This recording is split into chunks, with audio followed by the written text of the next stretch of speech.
129 men, 2 Titan warships, and a silence that lasted nearly 2 centuries. In 1845, the Franklin expedition didn't just disappear, it became the greatest ghost story in the history of the Arctic. This was the Victorian equivalent of a moon mission. HMS Erebus and HMS Terror were the pinnacle of engineering, steam-powered, iron-reinforced, and deemed invincible.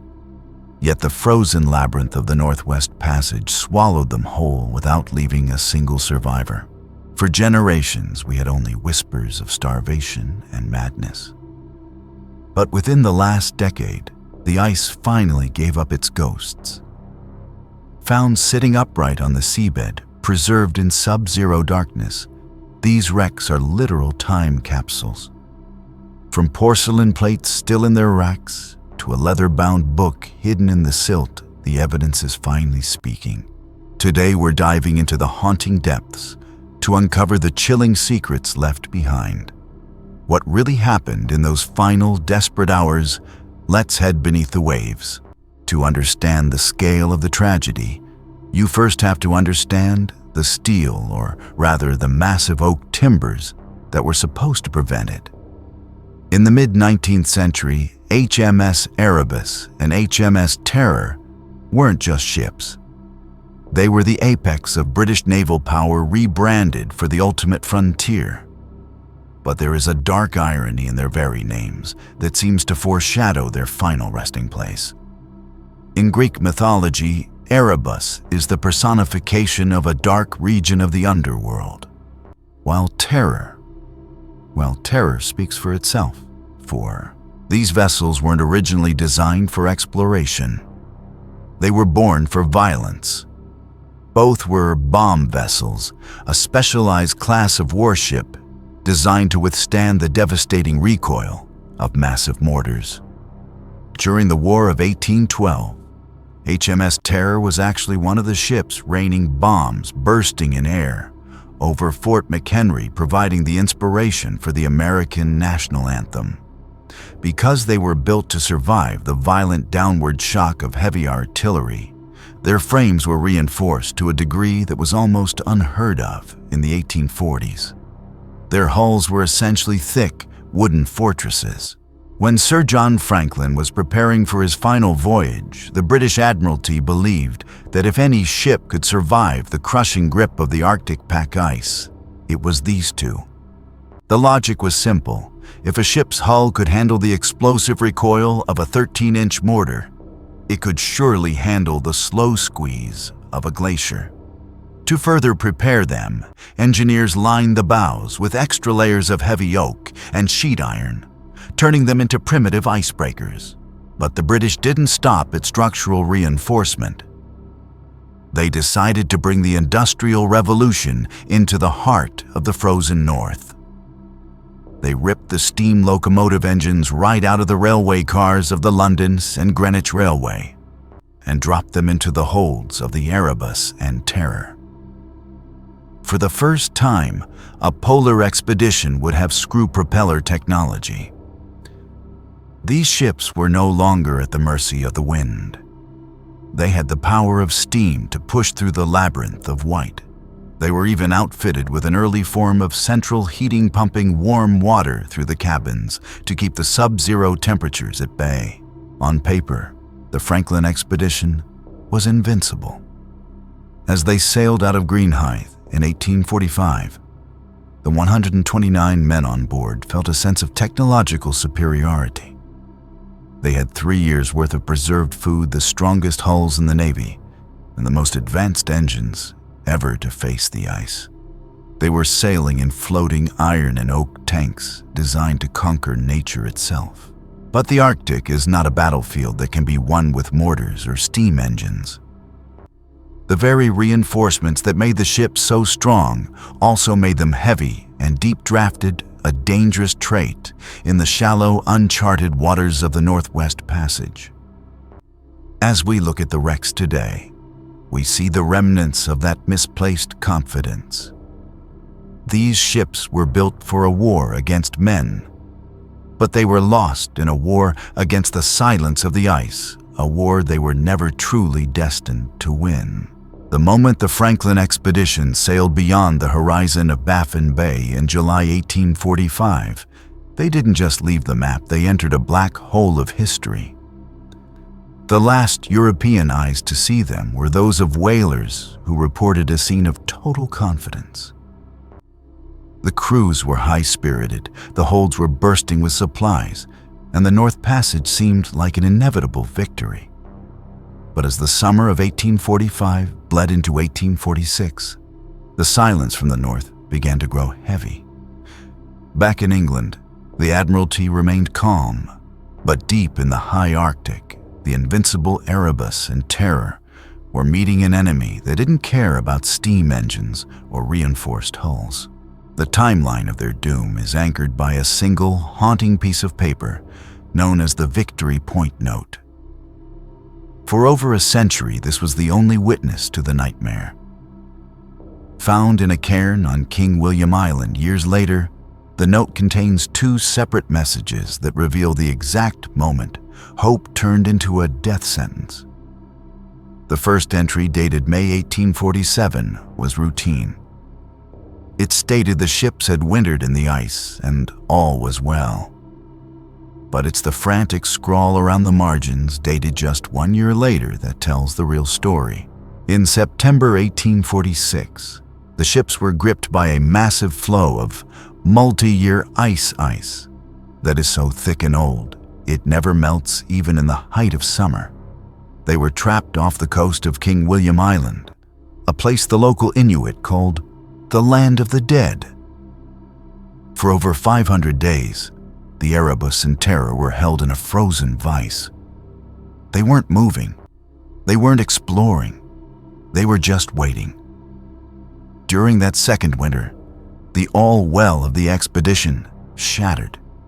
Sir John Franklin, the man who had led them into the White Void, died on June 11, 1847.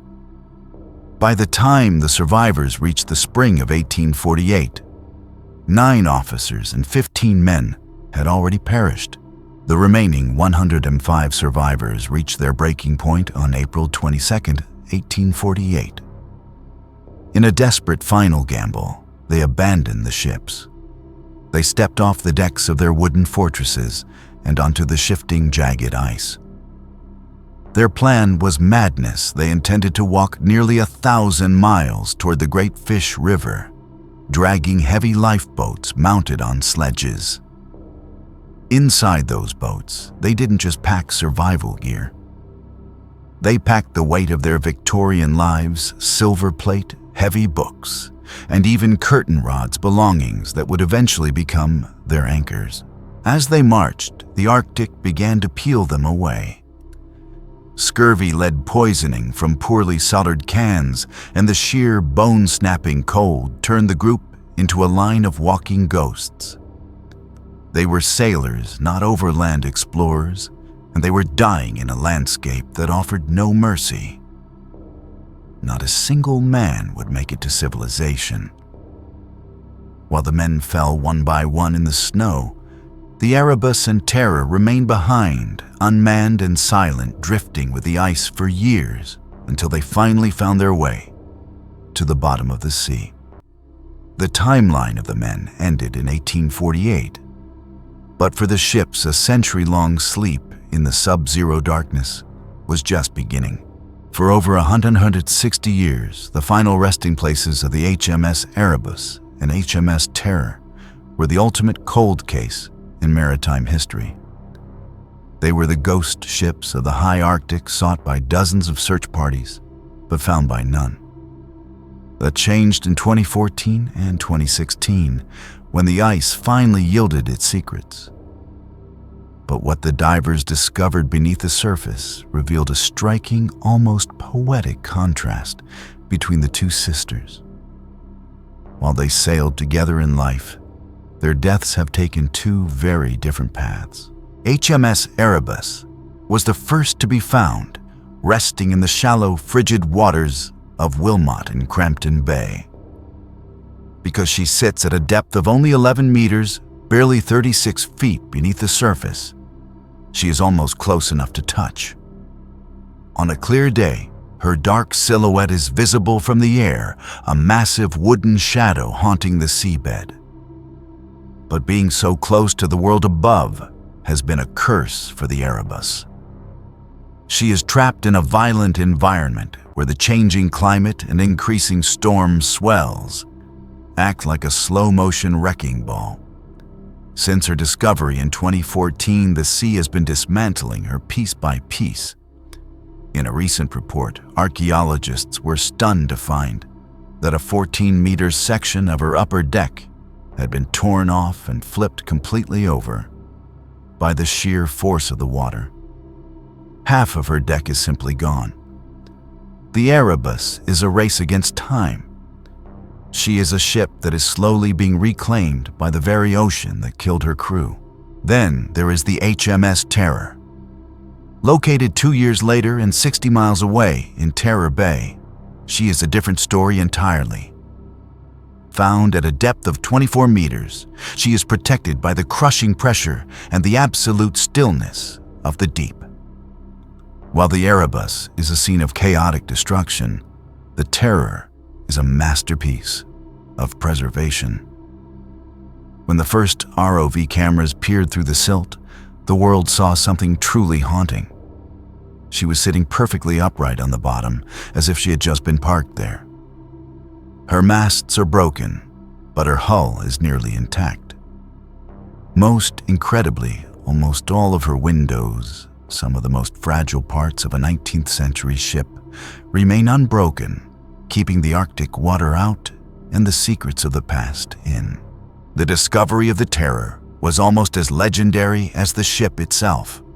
It started with a story from an Inuit crewman named Sami Kogvik, who recalled seeing a large wooden pole jutting out of the ice years earlier. That pole turned out to be the mast of the Terror, still reaching for the surface a century and a half later. Because of her deeper, colder grave, the Terror has become a literal museum. The sediment that blankets her decks acts as a preservative sealing in the mystery. As we compare these two wrecks today, we see one ship that is a casualty of the elements and another that is a sanctuary of history.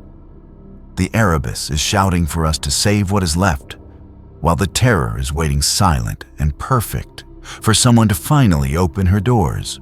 Inside the belly of these wooden giants, the story of the Franklin expedition shifts from a grand maritime tragedy to a series of hauntingly intimate moments. These aren't just shipwrecks. They are underwater crime scenes. And while we haven't found a smoking gun, in the literal sense, the artifacts being pulled from the silt are starting to whisper the truth about those final desperate days. In 2022, a team of Parks Canada archaeologists conducted one of the most successful recovery missions in history, focusing on the shallow but disintegrating HMS Erebus. They brought up nearly 300 artifacts, but one discovery eclipsed them all: a leather-bound book found tucked away in the steward's pantry. To find a book that has survived nearly 2 centuries under the sea is a scientific miracle. Even more incredible, a feather quill pen was still tucked inside the cover, as if the writer had just stepped away for a moment and intended to return. If researchers can stabilize the pages and make the ink legible, this single item could be the Rosetta Stone of the Arctic. It might be a simple supply manifest, or it could be a frantic final diary, a voice from the grave, explaining exactly why 129 men walked into the white void. While the Erebus gives us hope for written answers, the HMS Terror offers a visual experience that is nothing short of supernatural. Because the Terror is so well preserved, ROV cameras have been able to glide through its hallways like ghosts. The footage is jarring. In the officers' mess shelves are still lined with blue and white porcelain plates, sitting neatly in their racks, as if waiting for a dinner bell that will never ring. In the storerooms, bottles remain upright and corked, their contents still sealed away from the salt water. But it's the personal items that hit the hardest. A single leather boot sits on the silt-covered floor. A pair of rifles remains mounted on a cabin wall, untouched and uncollected. This is one of the greatest mysteries of the wreck. Why would a starving crew heading out on a 1,000-mile trek across a frozen wasteland leave their rifles behind? You don't leave your best hunting tools if you are planning a calculated escape. It suggests a level of exhaustion or perhaps a sudden panic departure that contradicts the all is well narrative. The ultimate prize, however, remains just out of reach. In the heart of the terror lies Captain Francis Crozier's cabin.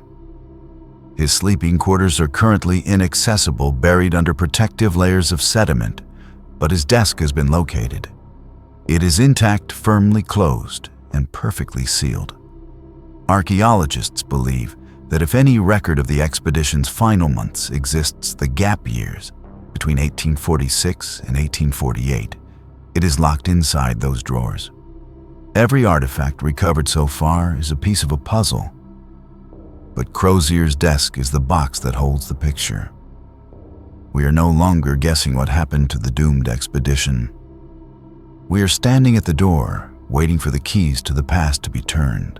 As the cold Arctic currents continue to sweep over the remains of the Erebus and the terror, we are left with a profound sense of standing on the threshold of a massive revelation. These ships are no longer just symbols of Victorian failure or cautionary tales of human hubris. They have become the ultimate bridge to a lost world. The 129 men who vanished into the white silence didn't just leave behind bones and rusted cans huddled within those silt-filled cabins. Is the very essence of their struggle, their fear, and their final moments of hope. Every season that the ice allows us to return to these wrecks, the mystery thaws just a little more. We are living in the golden age of this discovery. Somewhere in a conservation lab right now, a specialist is carefully treating the fibers of that leather-bound book, or perhaps preparing to unlock the drawers of Captain Crozier's desk.